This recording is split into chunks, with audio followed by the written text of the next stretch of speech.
Siku ya Jumamosi, klabu ya Manchester United yenye makazi yake pale katika jiji la Manchester inategemea kuingia kiwanjani kukabiliana na timu ya Brentford majira ya saa 8:30 za mchana, ambapo klabu hiyo inaingia kiwanjani kucheza na Brentford ikiwa na kumbukumbu nzuri ya kuweza kushinda mchezo wake wa mwisho dhidi ya klabu ya Chelsea, na hiyo peke yake imezungumzwa na watu wengi kama ni sehemu ya kuweza kuinua zaidi hamasa ama kuleta ile winning mentality kwa wachezaji wengi kiwanjani, kwa sababu unaposhinda mchezo wako tena dhidi ya timu kubwa, haijalishi umeshindaje, lakini hiyo inakuja kuleta hamasa kubwa pamoja na mwamko wa kupata matokeo katika michezo ambayo inakuja. Ikumbukwe mpaka sasa hivi klabu hiyo ya Manchester United imeshacheza michezo yake takriban 5, na katika michezo hiyo 5 imeweza kushinda michezo 2, lakini pia imeweza kufungwa michezo 2 na kutoa sare mchezo mmoja. Na michezo ambayo iliweza kushinda ni mchezo dhidi ya Chelsea ambayo ilishinda kwa mabao 2-1, lakini pia imeweza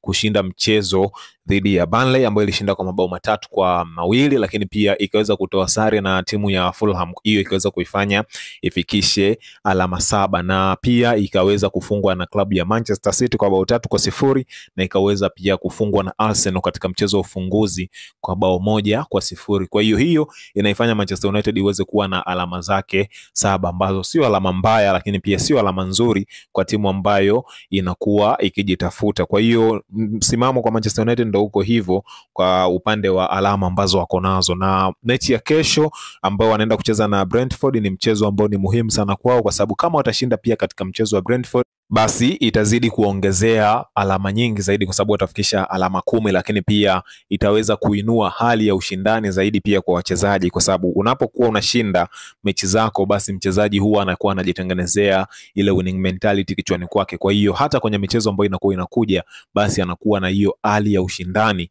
na ambayo ina uwezo wa kumtoa kwenye matokeo mabovu kiasi kwamba akaanza kupata matokeo angalau ni mazuri. Na katika mchezo ambao utafuatia mara baada ya Brentford, basi wataenda kucheza na klabu ya Sunderland ambayo imeweza kupanda ligi katika msimu huu na wana wachezaji hatari kama kina Andingla pamoja na Granit Xhaka ambao wanachezea katika timu hiyo. Lakini mara baada ya hapo wataenda kucheza na klabu ya Liverpool ambao wanaongoza ligi mpaka sasa hivi, japo watu wengi wanasema ni papatu, lakini haijalishi umeshindaje, ila ushindi ni ushindi, na ndo ambaye anaongoza ligi mpaka hivi sasa. Kwa hiyo kwa Manchester United fixture yake ndio iko hivyo kwa mechi 2 za hapo mbele, lakini kwa sasa hivi akili yote ipo kucheza dhidi ya Brentford, na kama atashinda kwa Brentford, basi itakuwa ni nzuri zaidi kwake na itaendelea kumweka katika mazingira salama zaidi.